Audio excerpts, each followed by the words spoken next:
Welcome to Luca is a Billionaire, where the only thing I invest in is your answers. You start by preparing both the surface and sticker so adhesion works. Clean the panel with soap and water, then wipe with isopropyl alcohol and dry. This removes oils and wax. Next, measure and mark using masking tape and a straight edge to position the sticker exactly where you want it. Once done, step back and verify alignment from different angles. Make sure the ambient temperature is between 50 degrees and 80 degrees F, so the adhesive activates properly, and you avoid. You now put the sticker down using the hinge method to control placement.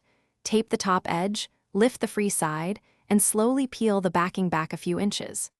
Align the exposed edge, press it down, then continue peeling while you squeegee from center outward in firm overlapping strokes to push out air and moisture. 6 to 8 passes usually does it. For large decals, have a partner hold tension and help guide. This prevents misalignment and reduces the risk of wrinkles forming as you apply.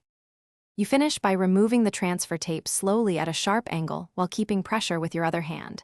Then trim any excess with a 45 degrees blade for a crisp edge. For curved panels, heat the vinyl lightly from 6 to 8 inches away to relax the material and press down with the squeegee for a seamless fit. If small bubbles remain after application, pierce each bubble with a tiny pin, press out the air, and smooth with the squeegee. Make sure to let the adhesive set for 24 to 48 hours before washing.